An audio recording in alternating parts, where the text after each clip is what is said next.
이렇게 시간이 안 가는지 정말 버스 안에서 going 이불 속에서 going은 언제나 너에게 going.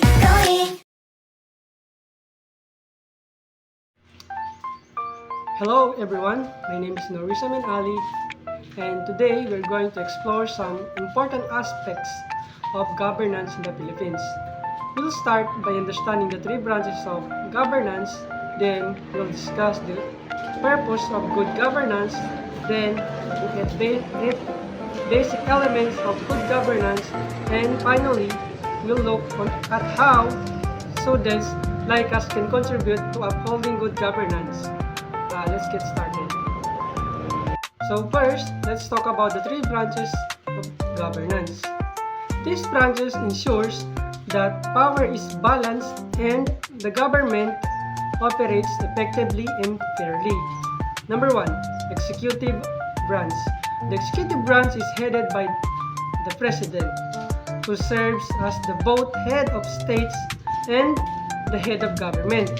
The president is responsible for implementing and enforcing the law written by the legislative branch.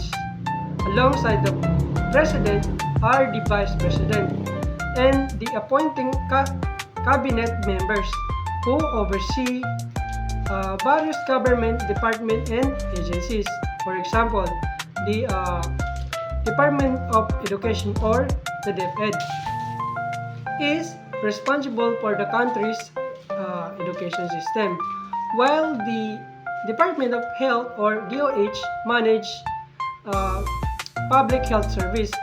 The executive branch is crucial because it manages the daily operation of the government, from national defense to foreign policy, ensuring the law are put into action. So number 2 is legislative branch. The legislative branch is composed of two houses, the Senate and the House of Representatives. The primary role of the legislative branch is to make laws. Senators and representatives are elected by the people to represent their interests and to create legislation that will benefit the nation. For example, the Universal Health Care Act was passed by the legislative branch to provide comprehensive health care for all Filipinos. The Senate has 24 members who serve 6-year terms, while the House of Representatives consists of district and party list representatives who serves 3 years term.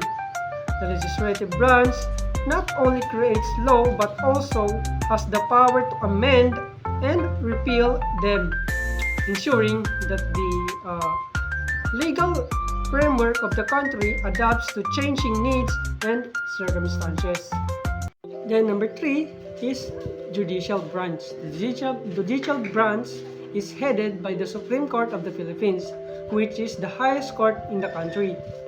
The judicial branch interprets the laws and ensures that they are applied fairly and justly. For example, the Supreme Court can review and potentially overturn laws that are deemed unconstitutionally.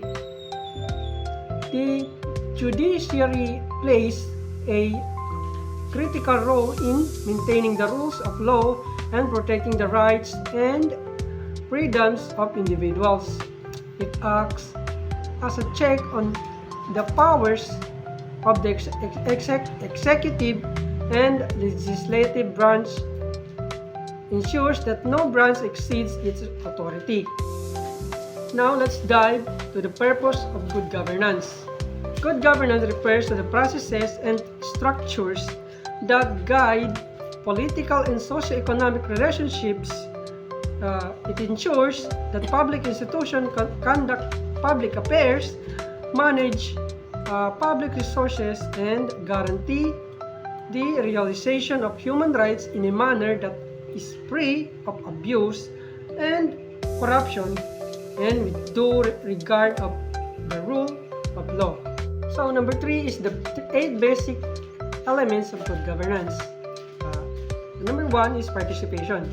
Engaging citizens in the decision-making process, for example, town hall, meeting, and public consultation, allows citizens to voice their opinions on proposed government projects. Number 2, rule of law. Applying laws equally and fairly to all individuals.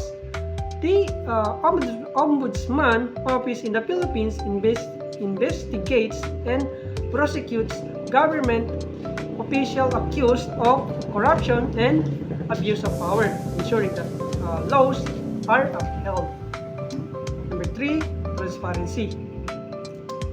Making government action and decision open to public. Publishing government budgets and expenditures online is an example of promoting transparency. Number 4, responsiveness. Addressing the needs of citizens in a timely and appropriate manner. Disaster response efforts such as the National Disaster Risk Reduction and Management Council or NDRRMC aims to provide immediate aid and support effective communities. Number 5, consensus oriented, mediating differing interests to reach broad agreements. The creation of multi-stakeholder council for environmental management allows various groups to work together on sustainable development policies. Number 6, equity and inclusiveness, ensuring all members of society have opportunities to improve their well-being. Anti-discrimination law and policies aim to protect minority groups and promote equality. Number 7, effectiveness and efficiency, using resources wisely to meet societal needs. Implementing governance initiatives such as the online processing of government documents help streamline service and reduce bureaucracy. Number 8 is accountability, holding government officials responsible for their actions. The Commission of Audit or COA audits government agencies to ensure that public funds are used properly and efficiently. So, thank you for watching.